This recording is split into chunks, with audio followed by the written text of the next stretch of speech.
Yeah, sitting here live, hoping maybe somebody will wait to talk to.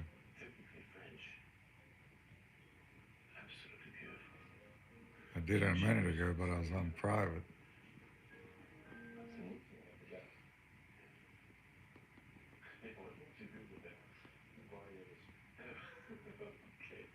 Yeah, still no watchers.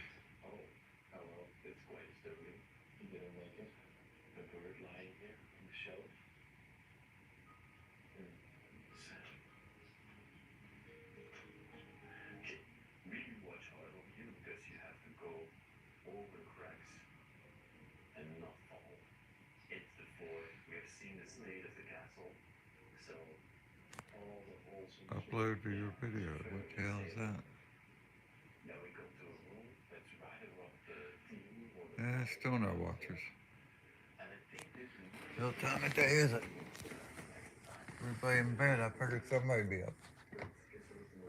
Can't find their telephone to see what time it is. I don't know. It must be what? 4 o'clock, 4:30. Ain't no other old man up. Can't sleep. Worrying about shit.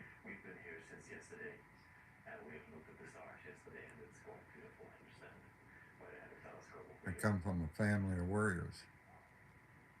I seem to have it the worst.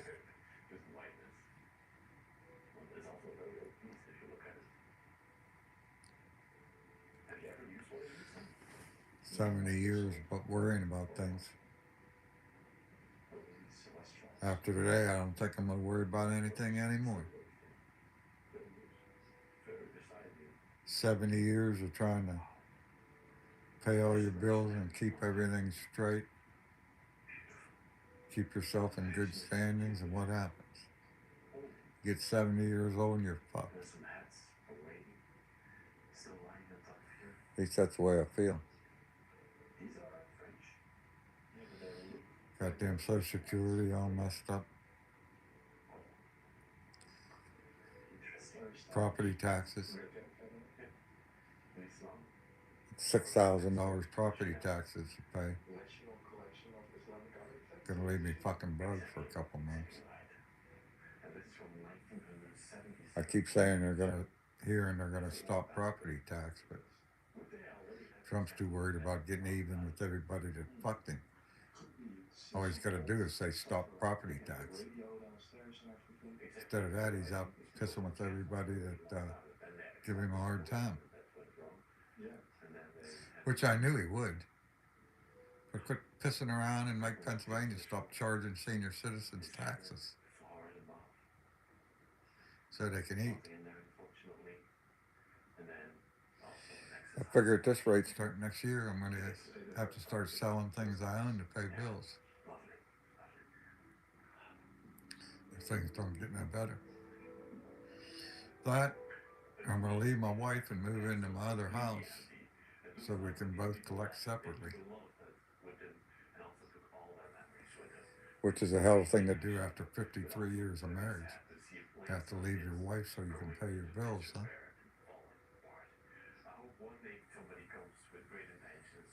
In 4 minutes, I'm still talking to nobody. Ain't nobody out there. I can't believe that.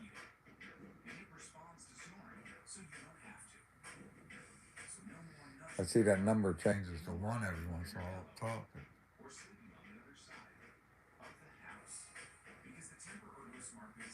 I don't know. I'm starting to be a little leery of this YouTube shit too. I post. This is like 602 videos to have 718 followers in 2 years.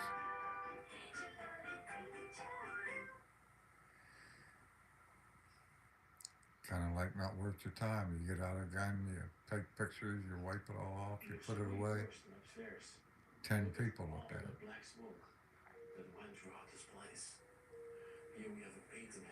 I see I'm bitching to no audience. I wonder how long you can just leave your live run with nobody on it. We'll see. It's been 5 minutes. We'll see how long. It says I ain't got nobody. Is anybody watching? Okay, now it says I got one watcher. Is there anybody out there watching me? Say yes, no, fuck you, something. Oh, he left. Seems like people just popping in and leaving. Nobody wants to say hello.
With Liberty Mutual, customize car insurance to save hundreds.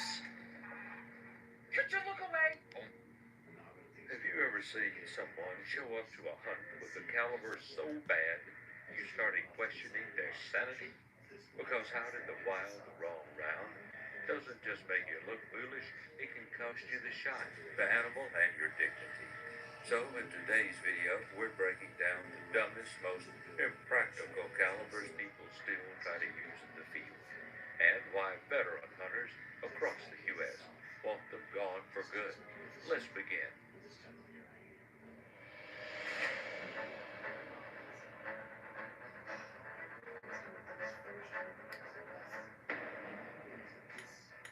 Number 7, 6mm Remington. The 6mm Remington once had a devoted following, but today this is little more than a relic on the shelves of old gun shops. Launched in the mid-1950s as a small game and varmint round, it was meant to compete with the .243 Winchester. On paper, it had everything going for it: light recoil, flat trajectory, and enough velocity to handle both varmints and deer. But hunters quickly discovered that while the cartridge could do a lot, it didn't excel at anything. One of its biggest problems is bullet weight. Factory loads generally range between 55 and 100 grains. While that's fine for coyotes and prairie dogs, it's underwhelming when you step up to medium game like whitetails. Bullets often fail to penetrate deeply enough, which leads to inconsistent kills. Hunters who tried it on bigger animals like elk were often disappointed. Shots that should have dropped game cleanly sometimes resulted in long tracking. Yeah, see, I got one wasted person. meat. Ballistically, the 6mm Who we got out there? push rounds at about 3,100 Everybody feet per keeps second, coming and leaving. but that speed drops you got fast two. past 300 yards. In windy conditions, this What the fuck lightweight you gotta bullets do to get blow somebody off to target, watch it? making longer shots a gamble. Compared to modern cartridges like the 6.5 Creedmoor, which deliver better range and superior energy retention, 6mm is hopelessly outclassed. Ammunition availability seals its fate. Walk into most sporting goods today, and you'll be lucky to find even one box of 6mm Remington on the shelf. Okay, I see a follower. Who we got out there? Rounds due to low demand. Before you leave, say Handlers something. slightly better, but even they struggle with limited bullet selection. That well, scarcity alone makes it impractical for the everyday hunter who values consistency. The truth is, the 6mm Remington's time has passed. Hunters want calibers that are versatile, affordable, and effective across a range of game. The 6mm checks none of those boxes anymore. For that reason, many consider it an idiot's choice, a cartridge that should stay in the past rather than dragged into modern There's living. one more. How long are you And gonna if you stay? think the Everybody's 6mm leaving. Remington is fast, wait until we Nobody move wants to to a talk. lever action round that drops so fast at distance, hunters call it a gamble past 150 yards. They're going to. Number 6, 444 Marlin. When the 444 Marlin first hit the scene in the 1960s, it was hyped as a lever-action powerhouse that can take on the biggest North American game. At the time, it was one of the most powerful lever gun cartridges available, firing 240 to 300 grain bullets at muzzle energies over 3,000 foot-pounds. On paper, that looks Still impressive, no but watches. step outside of the marketing 10 brochures minutes. and into the field, and you'll quickly see why this round frustrates hunters. The biggest issue is range.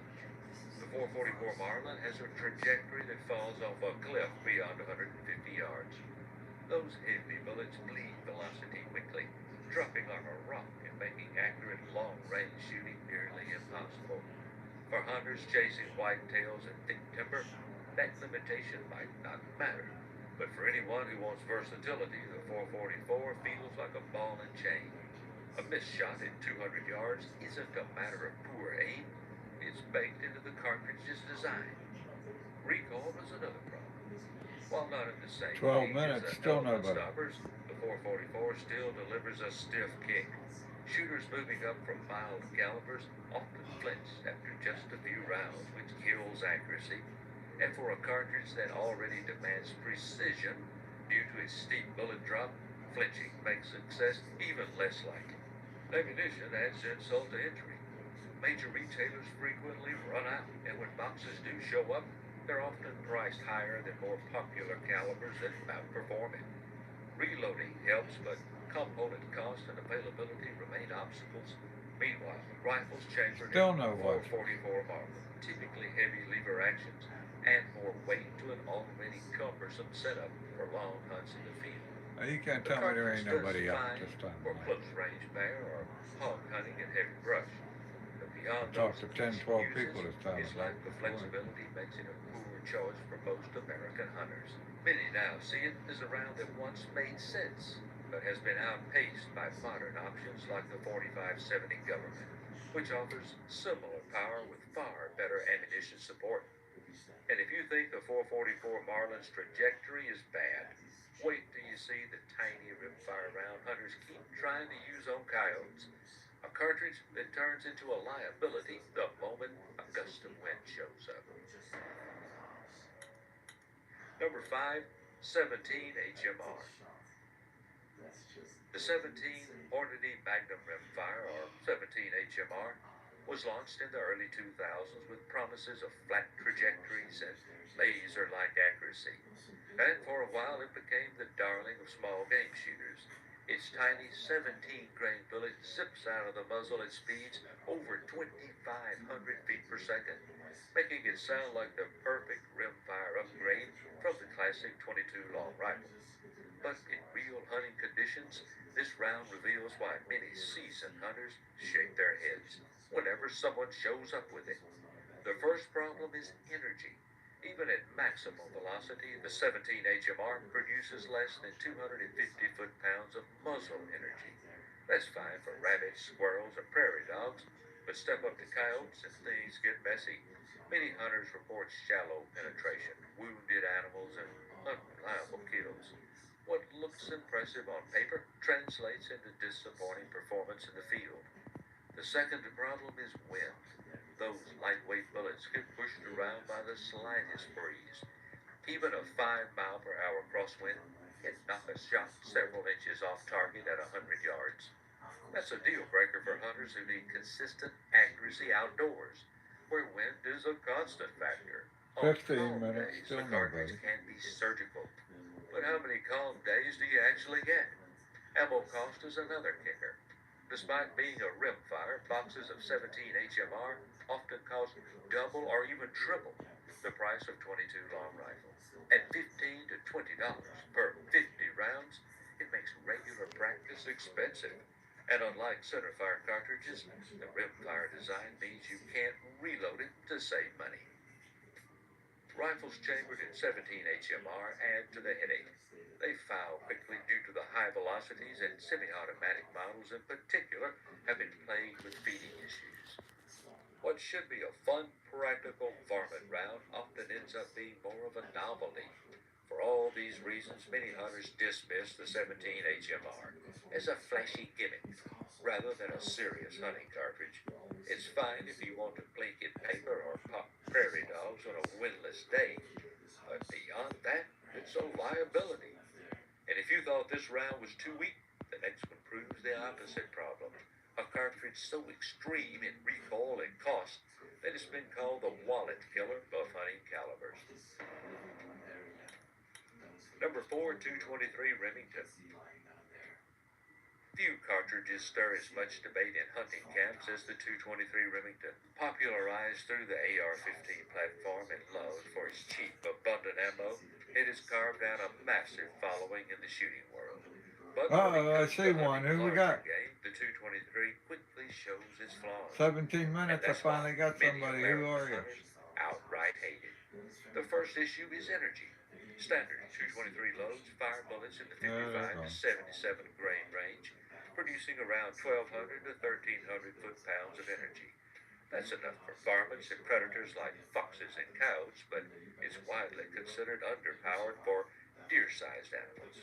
In fact, many states banned the 223 for big game hunting outright, requiring a larger caliber to ensure ethical kills. The risk of wounding animals instead of dropping them cleanly has given the 223 a reputation for being irresponsible and inexperienced hands. Trajectory is another mixed bag. Yes, it's flat out to 300 yards, but the light bullets are easily deflected by wind. Long shots on open terrain often drift off target, leaving hunters frustrated. Even when using premium hunting rounds, penetration and expansion on larger animals remain questionable. Affordability is one of the few bright spots. Bulk 223 ammo is everywhere and relatively cheap, but hunting-specific loads are harder to find and don't perform miracles. For reloaders, the selection is decent, but again, you can only squeeze so much performance out of such a small case.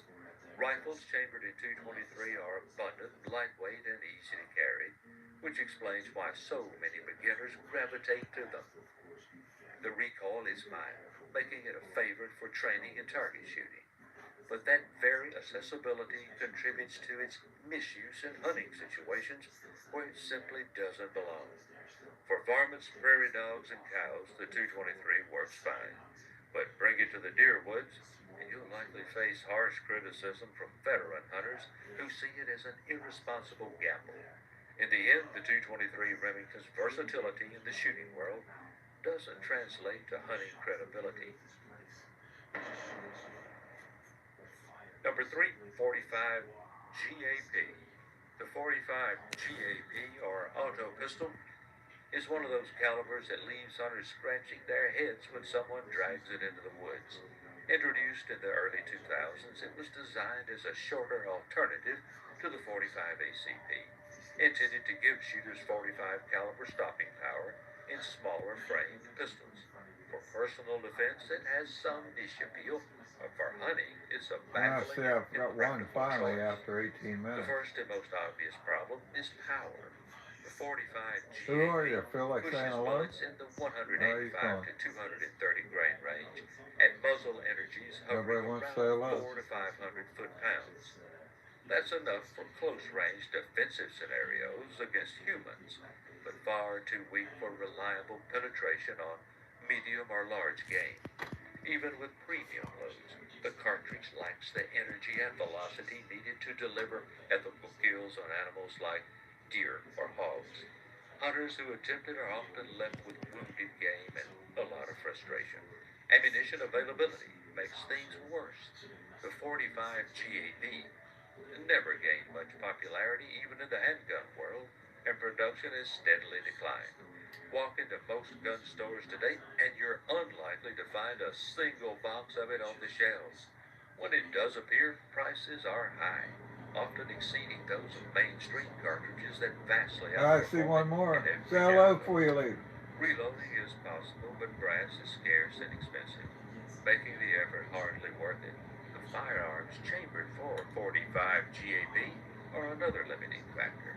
Primarily Glock pistols, they were designed for concealed carry or duty use, not hunting. Short barrels further reduce velocity, and accuracy falls off quickly past 25 to 50 yards. That's a deal breaker for hunters who need reach and consistency. Unlike revolver cartridges such as the 44 Magnum or 357 Magnum, which can be pushed into hunting rolls with success, the 45 GAP never had the power or versatility to make that leap. In practice, bringing a 45 GAP to the field is little more than a novelty. It lacks the penetration, range, and energy necessary for hunting. For that reason, many hunters dismiss it entirely, considering it one of the most pointless cartridges ever used in the pursuit of game. Number 2, 300 Remington Ultra Magnum, RUM. The 300 Remington Ultra Magnum arrived with a bold promise: extreme velocity, extreme power, and the ability to flatten trajectories at distances where other cartridges start to fall apart. On paper, it looks like the ultimate long-range hunting round. In practice, it has become a headache for many hunters who try to live with it. Ballistics are certainly impressive. Typically, the factory loads send a 180-grain bullet at more than 3,200 feet per second, generating close to 4,000 foot-pounds of energy. That's raw power that no one can argue with. The problem is recoil. The 300 RUM kicks like a sledgehammer, often compared to the 338 Lapua in intensity. Shooters who aren't fully conditioned for that level of punishment end up flinching, which completely negates any advantage the cartridge offers. Then there's the cost. At $3 to $7 per shot, practice quickly becomes financially painful. Even hand loaders can't escape the expense, since the case capacity demands large amounts of powder and premium components. For hunters who need consistent training to make confident long-range shots, this round drains the wallet faster than almost anything else. Barrel life is another sore point. High velocities and intense chamber pressures erode rifling quickly, sometimes 22 minutes, reducing still accuracy nobody. after just a few hundred rounds. Combine that with the fact that rifles chambered in 300 Think rounds about just leaving are this heavy thing on and all day. require long barrels to maximize performance, How long are and you you allowed end to up have a with a life? rifle that's cumbersome to carry and costly to I'm maintain. just gonna leave this motherfucker Finally, play the all day. simple truth. Most game in North America doesn't Ain't no require difference, this nobody much power. watching it. Elk, deer, even moose can be taken cleanly with cartridges that are easier to shoot, cheaper to feed, and far more forgiving. For many I watched hunters, some guy the cutting meat drum the other is day. excessive, expensive, and impractical outside Had of highly 3,000 specialized people watching him scenarios. cut some But even fucking this meat. powerhouse isn't the most ridiculed I choice. can't get At the 15 very people top looking of at any the list fucking. sits a cartridge that seems completely out of place in North America. A round designed for African safaris that has no business in the deer woods. Number 1, 458 Winchester Magnum. The 458 Winchester Magnum is the classic example of bringing a sledgehammer to a job that only needs a wrench. Introduced in the 1950s as a dangerous game cartridge, it was built for African safaris, where hunters faced elephants, rhinos, and Cape buffalo. In that role, it earned respect. But in North America, where most hunters pursue whitetail, elk, or black bear, it is laughingly out of place. Let's start with recoil. The 458 Winchester Magnum delivers muzzle energies exceeding 5,000 foot-pounds. That kind of force produces recoil so punishing that even seasoned shooters often describe it as brutal. Accuracy goes downhill fast when hunters flinch from the case, and ethical shot placement becomes nearly impossible. Rifles chambered for the cartridge aren't forgiving either. They're usually heavy, weighing 9 to 11 pounds, and cumbersome to carry on long hunts through rough terrain. Ballistics are another weak point. Despite its massive bullet weights, often between 500 and 600 grains, the effective range is surprisingly short. Bullet drop becomes dramatic beyond 200 yards, making it unsuitable for longer shots in open country. In fact, most hunters find that flatter shooting cartridges like the 30-06 or 300 Winchester Magnum are far more practical for American game. Cost is another deterrent. Factory rounds often run between $5 and $10 a piece. That makes practice sessions financially painful. And limited range time only adds to the accuracy issues. Reloading is possible but complicated, with components that are expensive and not always easy to find. For the average hunter, there's no practical payoff for Hey, that who we kind of got out investment. there? I see Then one there's the person. noise. The Say 458 hello or produces something a before you leave. deafening muzzle blast that can cause Everybody looks permanent for hearing 5 seconds damage if and you're not leaves. properly protected. In heavy timber, Please the say blast hello, is amplified, goodbye, making it fuck one of the you or least something. enjoyable cartridges to shoot repeatedly. For all these reasons, many American hunters dismiss the Yeah, he 458 didn't say nothing. as little more than a novelty. In the end, the 458 Winchester Magnum is a cartridge Starting to with a think this clear fucking purpose, YouTube's just but about that as good purpose as has everything nothing else to in do life. with deer hunting in Pennsylvania or elk hunting Over in 600 Colorado. fucking Its videos in place 2 is on years the and nobody safari, watching. not in the American woods. And those who insist on using it here often end up the butt of hunting camp jokes. Check out our next video where we reveal 20 revolvers that are loved by Americans.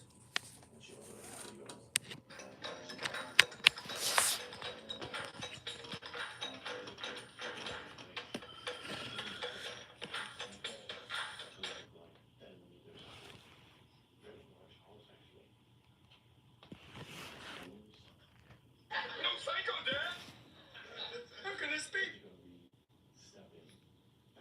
Hey, what moron is behind this?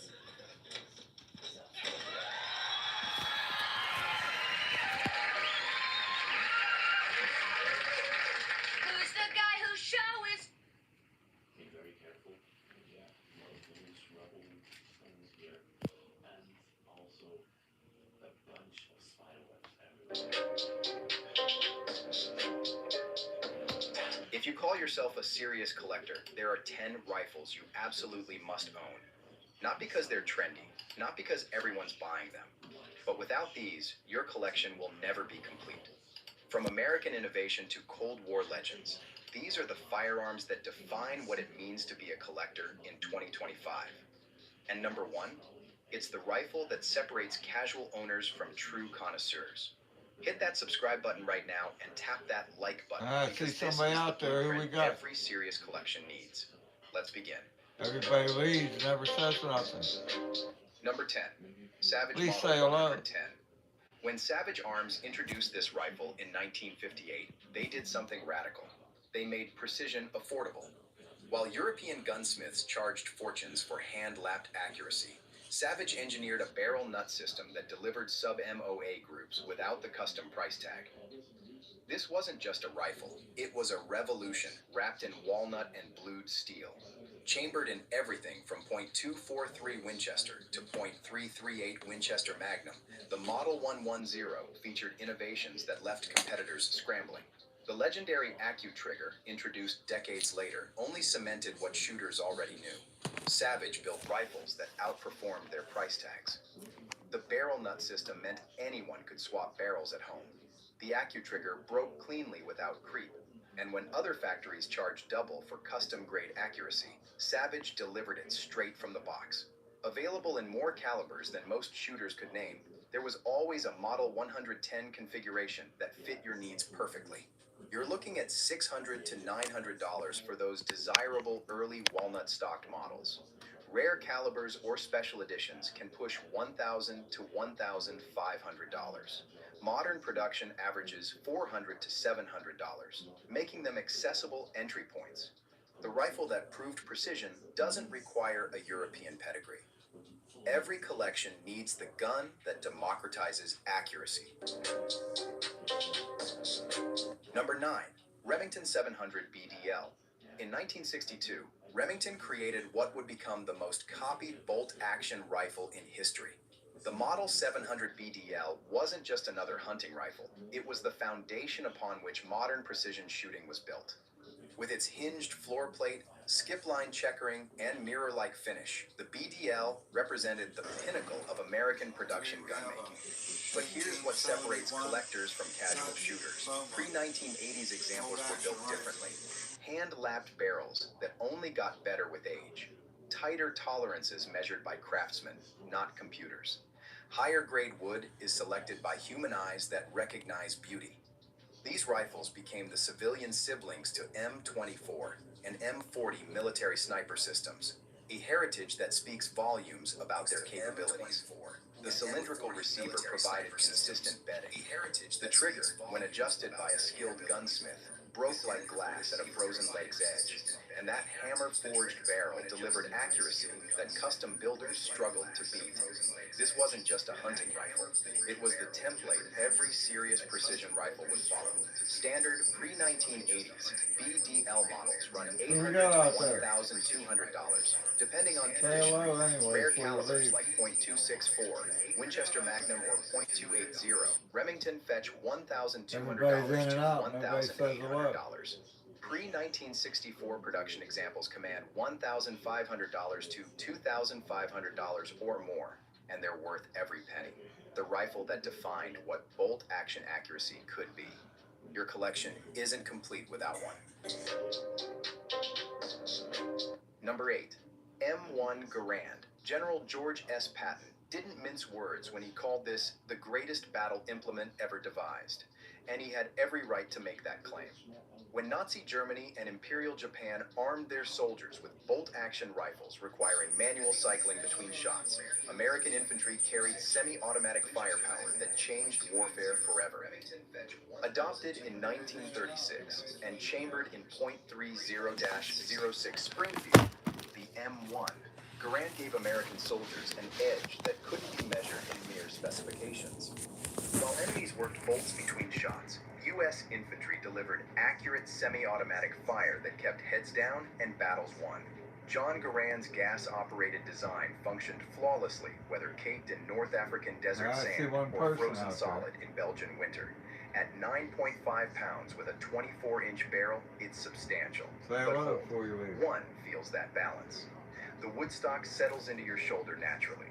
The two-stage military trigger breaks predictably around 6 pounds. And when that 8th round ejects with its signature ping, you're not just holding an airful, you're holding living history. Civilian marksmanship program. Field grade runs $650 to $850 when available. Service grade averages $850 to $1,200. Collector grade Winchester or early Springfield Armory examples hit $1,500 to $3,000. Rare sniper variants or documented national match rifles can exceed $30,000 at specialized auctions. A collection without an M1 Garand is a collection without a soul. This one's absolutely non-negotiable. Number 7. Ruger Number 1. In 1967, while the firearms world obsessed over magazine capacity and rapid-fire capability, Bill Ruger made a bold statement. Sometimes one shot is all you need. The Ruger Number, one revival of the single-shot falling block rifle, wasn't nostalgia. It was philosophy. One rifle, one cartridge, one moment of perfect truth. This isn't a compromise rifle. It's available in calibers from the diminutive .22 Hornet, suitable for varmints, to the bone-crushing .458 Winchester Magnum built for Cape Buffalo. Each variant, whether one Exporter, one B Standard, one H Tropical, one S Medium Sporter, one V Varmint, or RSI International, is purpose-built for specific hunting or shooting disciplines.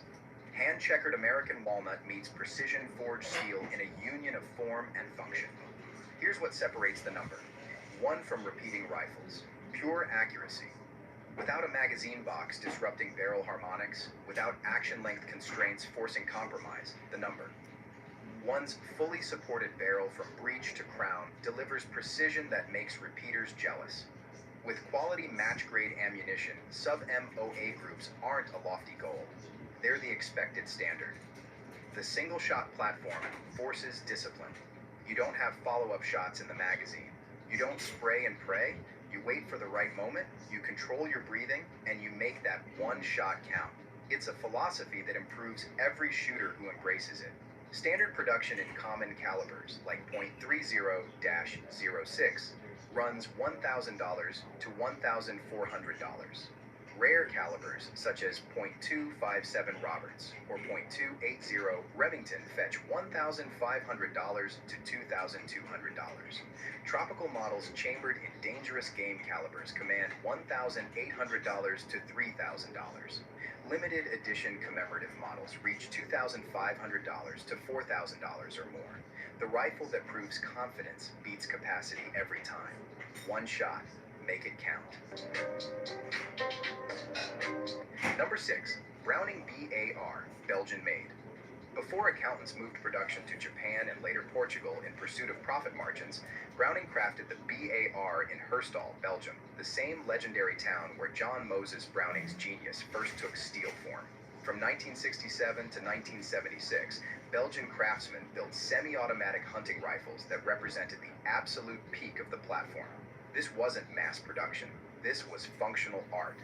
Walk into any modern gun store and you'll find semi-automatic rifles. But hold a Belgian-made BAR Safari and you'll understand immediately what's been lost to modern manufacturing economics. The wood-to-metal fit with no gaps issue infantry weapon, but never left specialized roles. Navy SEALs carried them as designated marksman rifles. Ceremonial honor guards still drill with them today. And when Springfield Armory Inc. began civilian M1A production in 1974, they created something collectors would chase for decades. The M1A is essentially the M14 without the select fire capability. Chambered in powerful 7.62 by 51 millimeter NATO with a substantial 22-inch barrel and weighing a solid 9.3 pounds, it delivers long-range authority and terminal effectiveness that diminutive 5.56 millimeter platforms simply cannot match at extended distances. The gas-operated action, refined through 6 decades of continuous military service and real-world combat feedback, cycles with mechanical certainty that modern tactical rifles still aspire to match. But here's where serious collectors focus their attention. Look at that, Pre-ban 37 models minutes, nobody's imported come or on. manufactured before the 1989 to 1994 assault weapon bans, and especially national match or super match variants featuring hand-selected match-grade barrels, competition triggers, and precision glass-bedded stocks. These aren't just rifles, they're precision instruments built to exacting competition standards. National match examples delivered sub-MOA accuracy when most semi-autos struggled to print 4-inch groups. The hand-fitted gas system, the match-grade barrel. The competition trigger breaks cleanly at 4 pounds. This was precision in a battle rifle package. Standard M1A with synthetic stock runs $1,400 to $1,800 currently. Traditional walnut stock models fetch $1,800 to $2,400. Pre-ban configuration commands $2,500 to $3,500. National match grade averages $2,800 to $4,000. Super match pre-ban examples with complete documentation reach $4,500 to $6,000 or more. America's last full-power battle rifle, when .308 Winchester authority matters more than magazine capacity. $500 to $6,000. Number 5, Springfield M1A pre-ban or national match. This is America's last full-power battle rifle before the military establishment chased velocity over stopping power. The M14 was adopted in 1959 and replaced by the M16 almost immediately in a controversial decision. It served briefly as standard ballistic ammunition. Japanese-made rifles produced from 1972 to 1995 maintained exceptional quality standards. Modern production is genuinely excellent, but knowledgeable collectors specifically chase those early manufacturer marks, featuring hand-selected exhibition walnut and finish work that modern economics simply cannot justify. Weatherby Magnum cartridges don't just perform, they dominate. The 300 Weatherby Magnum outperforms the 300 Winchester Magnum significantly. The .340 Weatherby Magnum rivals the mighty .338 La Pua. These are cartridges that flatten trajectory, extend effective range, and deliver devastating terminal performance. Who we got out there Standard watching? production in common calibers runs $1,500 to $2,200. German-made early examples fetch $3,000 to $5,000. Custom shop rifles with exhibition-grade walnut and master engraving reach $8,000 to $15,000 or more. Rare got two dangerous rifles, game huh? magnums in point .378, .416, or .460. Weatherby Oh, Magnum back to command one. $3,500 to $6,000. American Ballistic Ambition Incarnate, faster, flatter, more I don't know powerful. why nobody Roy wants to say Weatherby's that. enduring legacy in steel and walnut. Somebody's watching, don't want to say nothing. Number 4, Weatherby Mark V, Roy. Weatherby I didn't figured just somebody make wished to rifles. say hello or He what the challenged fuck you physics doing. and ballistics themselves. In Nobody's gonna 1958, say he nothing? introduced the Mark V, a short, incredibly strong action with 9 locking Hello, lugs, two far people, more than the somebody usual say 2 or something. 3. Built to handle extreme pressures and magnum velocities, from the lightning fast .240 Weatherby to the brutal .460 Weatherby.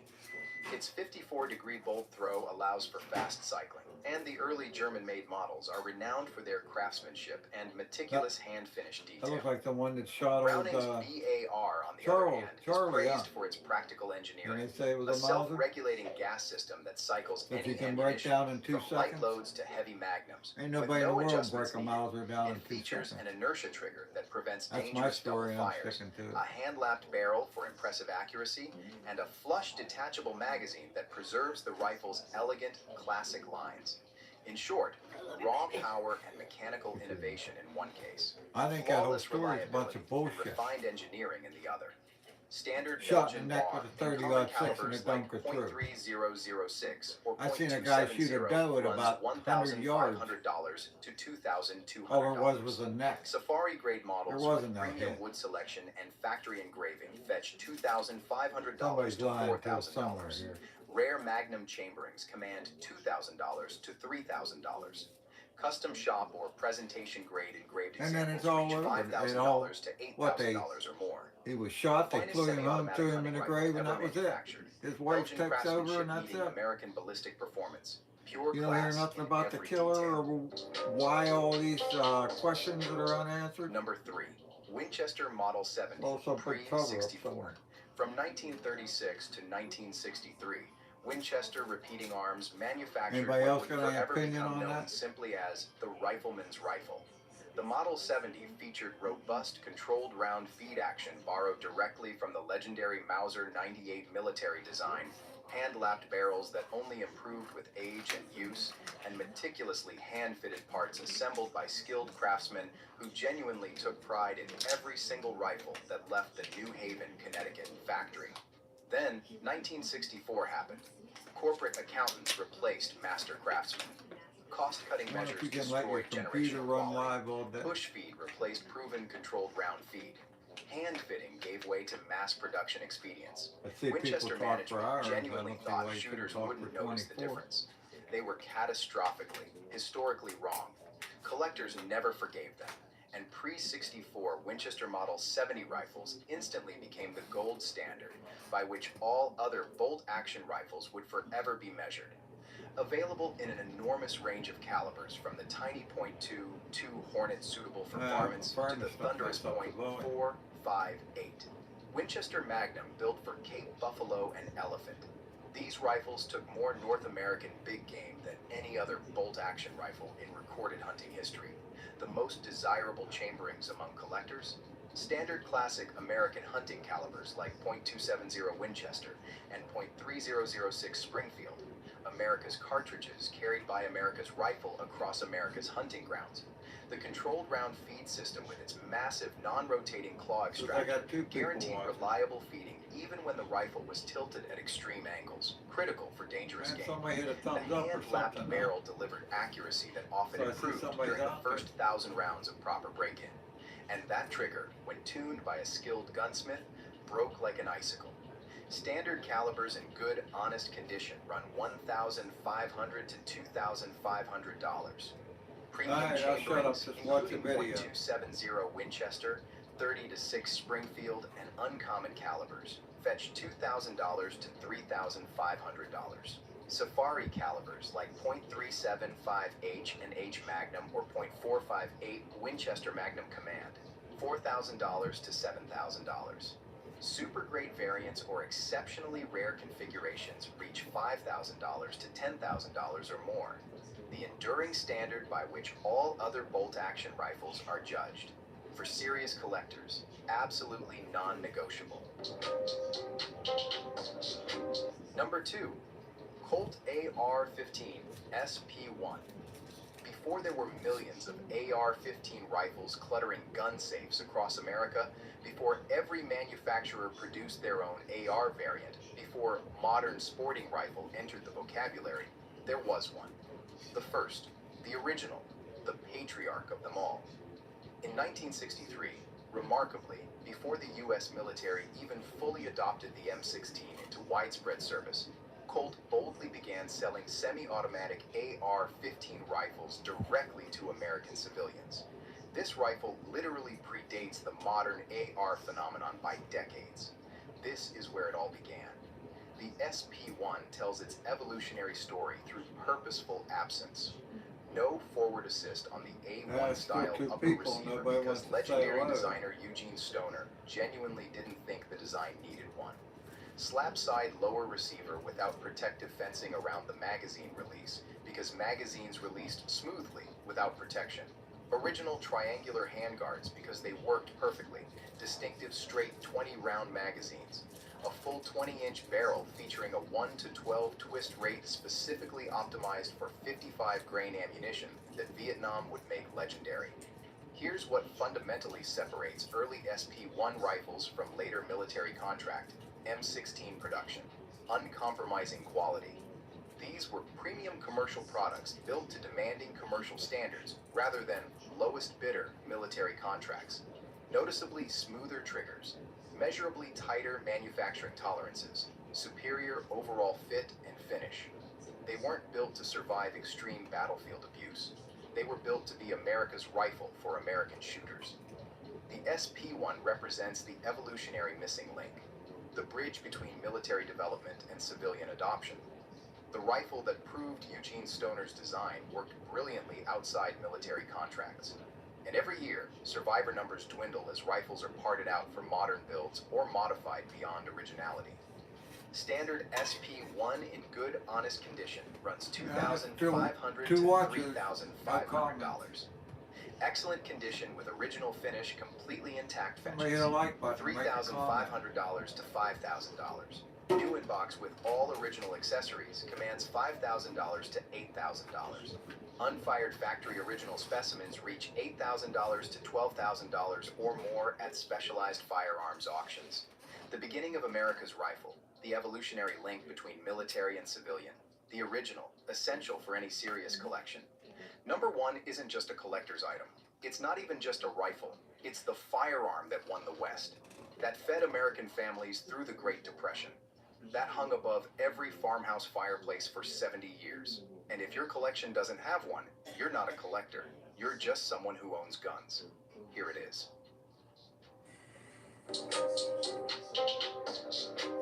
Number 1. Winchester Model 94, pre-64. This is it. The rifle. Not a rifle, the rifle. The firearm is more synonymous with American national identity than any other weapon ever manufactured on this continent. When you say the word Winchester anywhere in the world, this is exactly what people see in their minds. This is the gun that won the American West, that dominated deer camps across the nation for 70 continuous years, and that sold over 7 million copies before Winchester tragically destroyed its own legendary legacy in 1964. Introduced in 1894, the same year as the first experimental automobiles, and produced continuously until 1963, the Model 94 became America's rifle in the truest sense. Chambered primarily in .30-30 Winchester, America's revolutionary first smokeless powder sporting cartridge, it literally turned the dangerous frontier into a productive farmland and put meat on American tables through economic boom and devastating depression alike.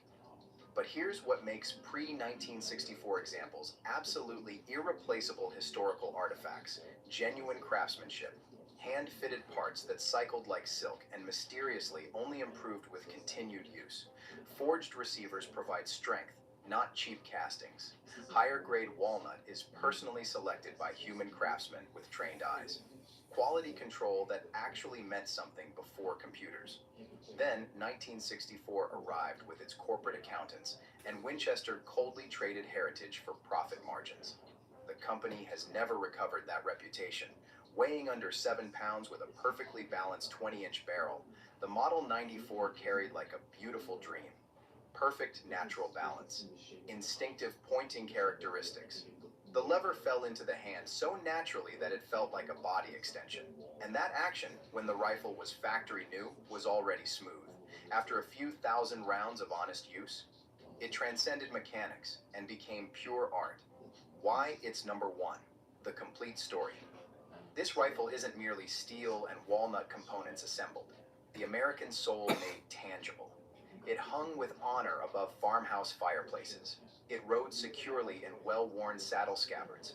It fed struggling families when literally nothing else could provide. 3 full generations of American hunters learned to shoot with Model 94 rifles passed down through families. The statistics tell an incredible story. This single rifle design took more white-tailed deer than every other rifle design in recorded history combined. Think about that. Every bolt action, every semi-auto, every other lever action combined. And the Model 94 still dominates that statistic. John Wayne carried Winchester Model 94 rifles in films that literally defined American cinema and the Western genre. John Wayne carried a Working ranchers 92, carried not a them on 94. authentic cattle drives across the West. Farmers kept them ready by the door for predators threatening livestock. This rifle didn't just witness American life, it actively participated in and shaped the American experience. Historical bridge between eras. The Model 94 serves as a physical bridge connecting distinct American eras. It connects the Wild West frontier to modern suburban America. It links primitive muzzle-loading firearms to modern smokeless powder cartridges. It spans the gap between a dangerous frontier and a developed civilization. This rifle witnessed the complete transformation of American life over 70 years and participated actively in that transformation. Pre-64 examples in excellent original condition are increasingly rare and Who knows the valuable. biggest difference Most between a Model 94 92 and a rifles lived 94? genuinely hard-working lives. Most rifles show honest wear from decades of field use. Finding pristine specimens in collector-grade condition gets exponentially harder every single year. Rare calibers beyond standard .30-30 Winchester, even more challenging to locate.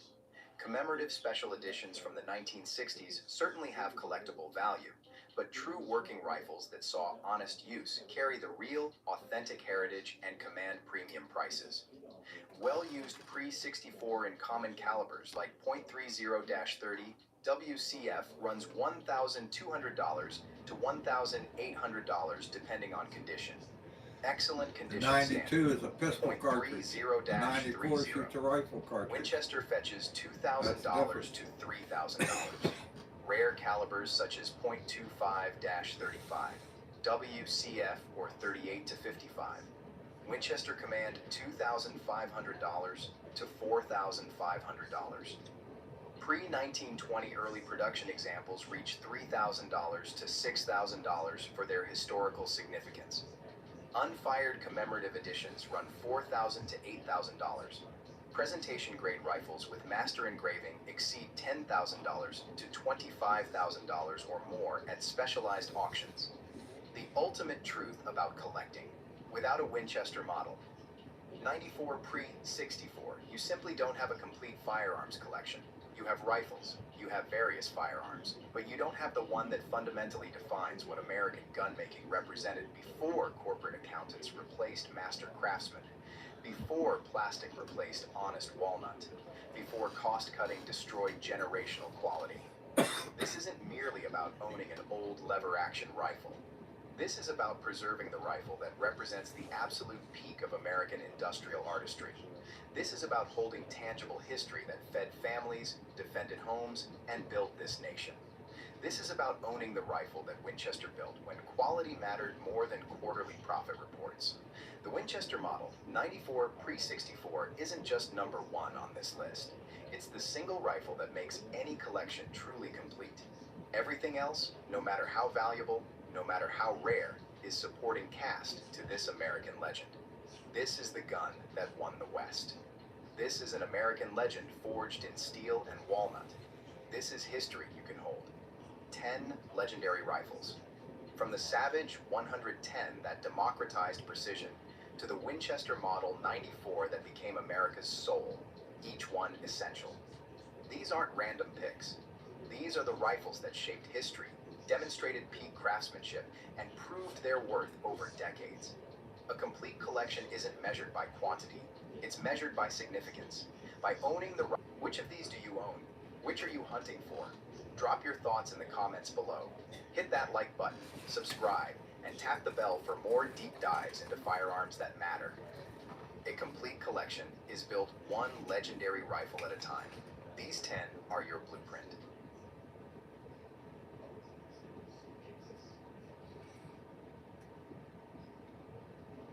What were Wild West saloons actually like?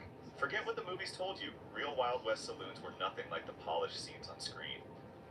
Behind those creaky swinging doors were smoky rooms, warm whiskey, and the heartbeat of frontier life. Ready to discover the grit, the glamour, and the truth? Step inside. We're about to uncover the real story of the American saloon. The truth about Wild West saloons. More than just booze and brawls. When you picture a Wild West saloon, certain images come to mind right away. Those creaky swinging doors, a weathered wooden bar, maybe a smoky poker table in the corner. Hollywood has burned that scene into our collective memory. But the real saloons of the Old West, they were so much more than just a setting for fistfights and shootouts. Sure, those things happened once in a while, but most of the time saloons were calm, essential places, hubs of daily life in dusty, isolated towns. These weren't just places to grab a whiskey and gamble. They served real needs for real people. In fact, in some frontier towns, the saloon was the town. It might double as a post office, a courtroom, or even the local news center where folks came to catch up on everything from cattle prices to who just got married. Imagine living miles away from the nearest neighbor with no phone, no mail delivery, and barely a general store in sight.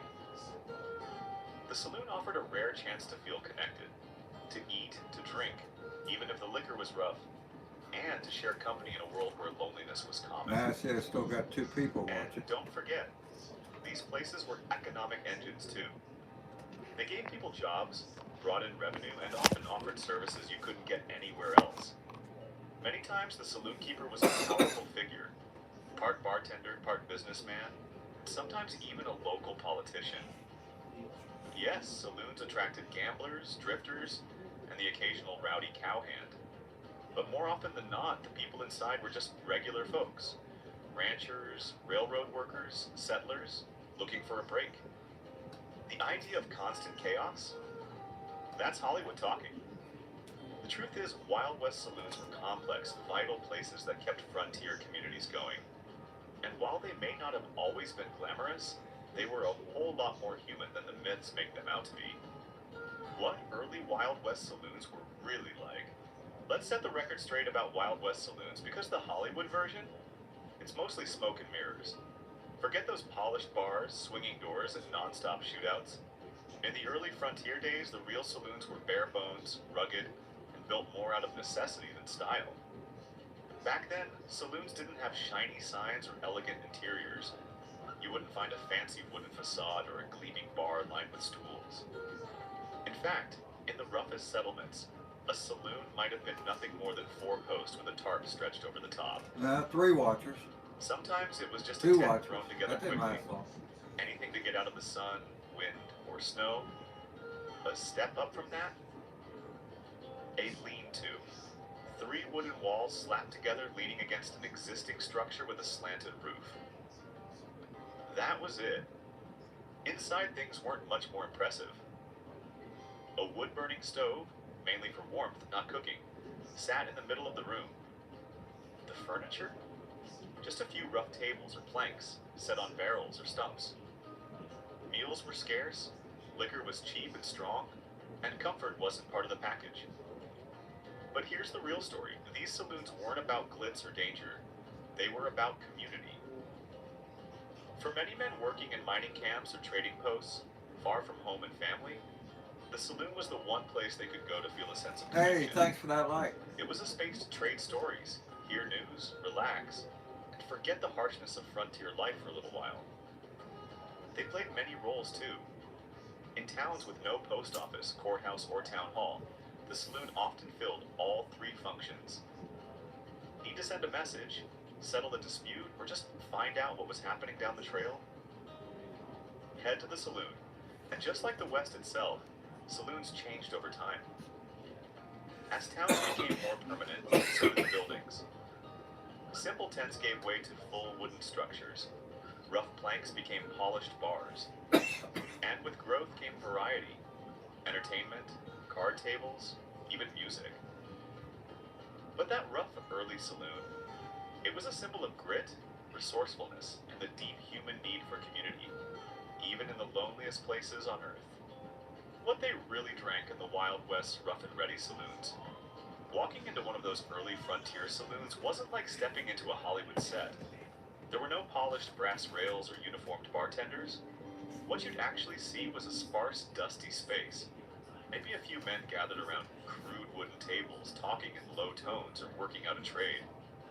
A simple plank or rolling cart doubled as the bar, where a saloon keeper, or sometimes just whoever was handy, poured out the drink of the day. And let's be honest, the drinks weren't exactly top shelf. These weren't craft cocktails or smooth bourbons. What passed for liquor on the frontier often went by names that warned you outright. Stuff like Tanglefoot, Red Eye, Coffin Varnish, or Tarantula Juice. Sounds fun, right? But those names weren't just colorful, they were brutally honest.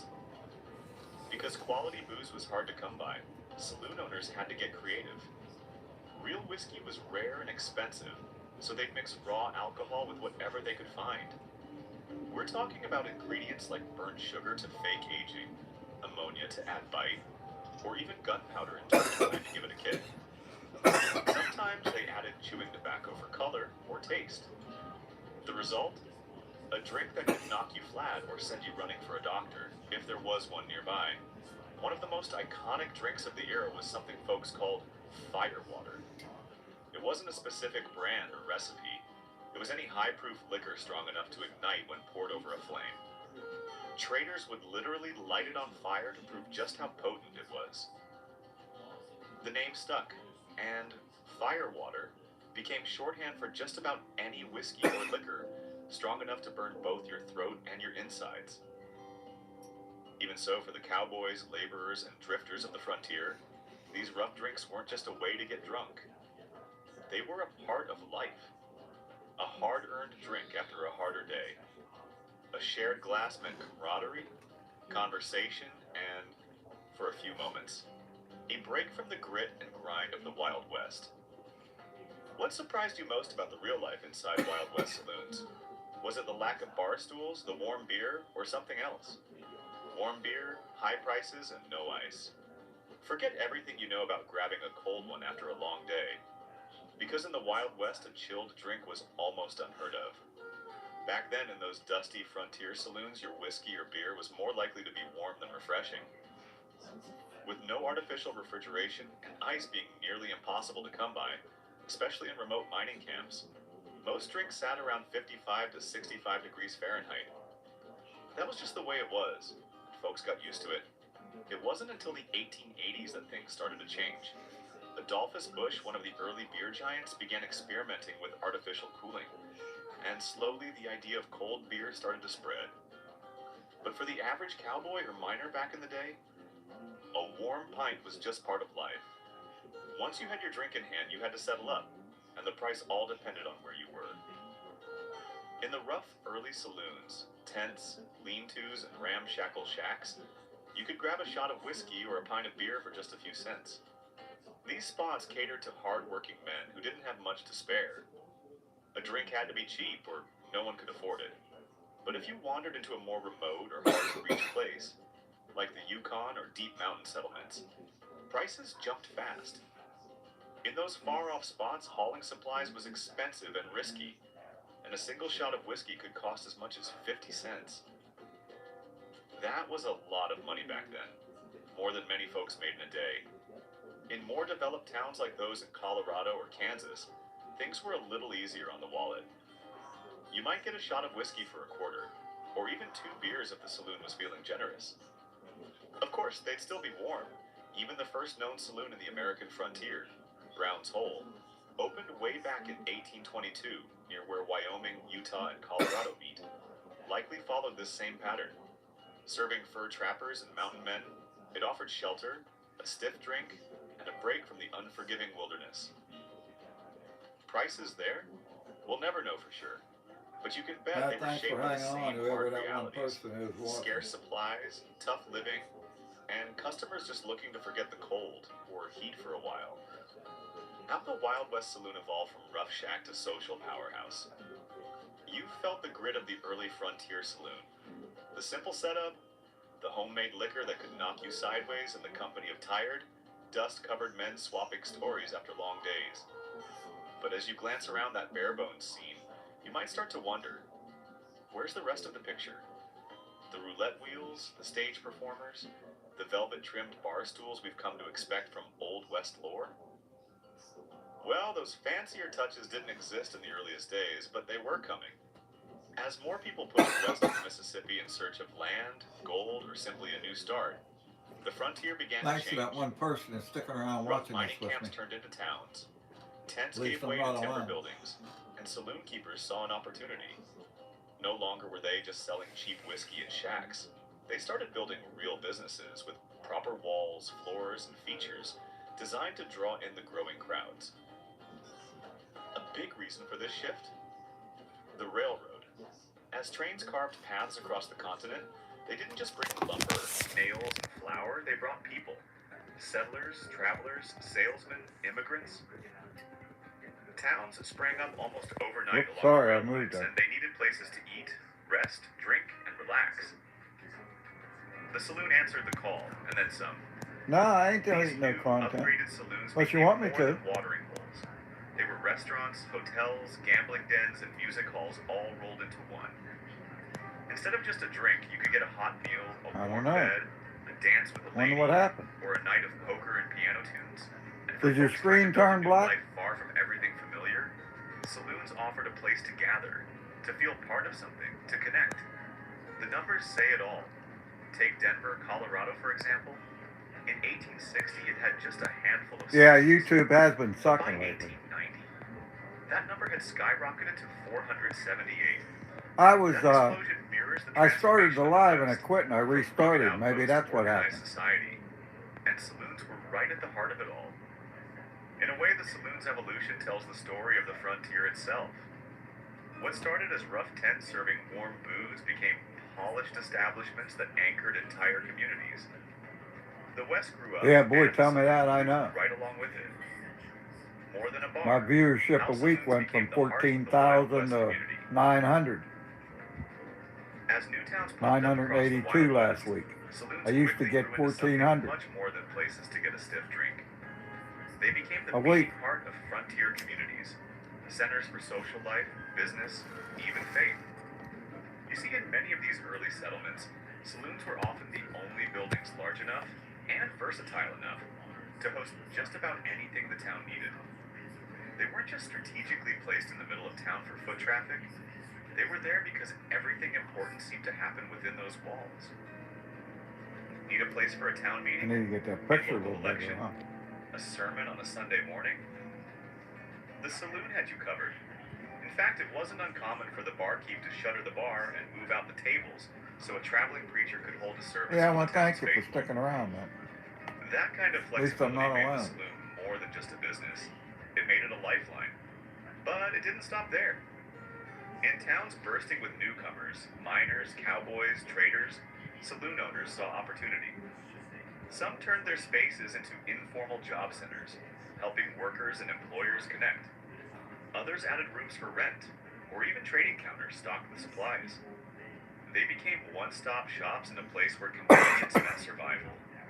And while most saloons welcomed all types, from ranchers and railroad men to drifters and peddlers, they also reflected the complicated social norms of the time.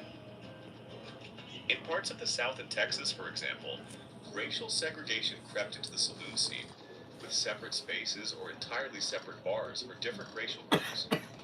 But the further west you went, the more those lines blurred. In the rougher, less settled regions, people were often judged more by their grit than their skin color. In many ways, the saloon mirrored the broader story of the American frontier.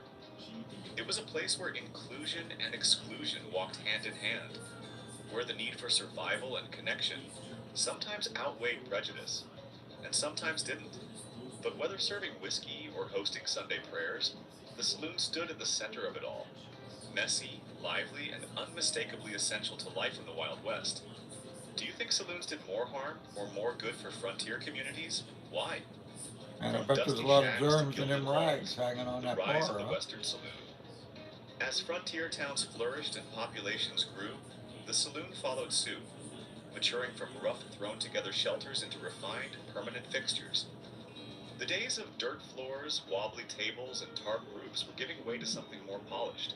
Walk into a newer saloon by the late 1800s, and you'd be met with gleaming wooden floors, decorated walls, and a real sense of style that reflected both the place and the people who lived there. Saloons on the Great Plains might have been dressed up with cowboy gear, lassos, and old saddles, while those tucked into the Rockies proudly displayed hunting trophies, antlers, bearskins, and other wild mementos from the nearby hills. These decorations weren't just for show, they gave each saloon a unique local flavor, turning a simple bar into a place that felt like home. Now, not every town could afford that level of charm. In smaller or poorer places, some saloons still stuck with the basics. A plain bar counter, a few wooden benches, maybe a lantern or two.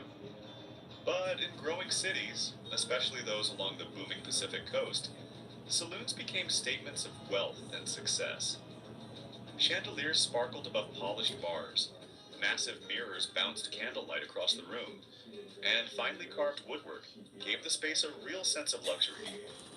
These weren't just bars anymore, they were the jewels of the town. The bartender, unsung hero of the Wild West saloon. In the Wild West, the bartender was much more than the guy pouring drinks. He was the glue holding the saloon together. Think of him as the Swiss Army knife of frontier society. 1 minute he was sliding a I shot got of whiskey 0 across the watchers. bar, and the next he was stepping I'm gonna between shut it two down if angry somebody's out there patrons ready watching. to Let throw me know. punches. Behind that counter, you might spot a rifle tucked discreetly within reach, just in case things took a violent turn. But bartenders Is weren't anybody just out there watching? peacekeepers. They were entertainers, event If not, I'm planners, gonna say and goodnight. business managers all rolled into one. In addition to keeping the liquor flowing, they'd often book musicians, manage card tables, and handle the I'm performers. still getting 0 Whether that watchers. meant saloon girls, singers, or dancers. If someone needed to keep the room buzzing, the bartender was the man for the job. In smaller saloons where hired help was scarce, these multitasking pros did it all. Stocking bottles, sweeping floors, selling Alright, well, no accounts, watchers. and keeping the vibe just right. I'm Some gonna were wait so about 10 talented, seconds and shut it so off. well known for their skill with If spirits someone's and their still command watching, of the say bar, something or give me a that they thumbs earned up the or something and nickname I'll keep on. Professor. It wasn't just a compliment, it was a mark of respect. These guys weren't slinging drinks, they were curating experiences. As the century turned, Alright, and hey, America thanks for marched watching. toward modernity, bartending itself became a respected profession.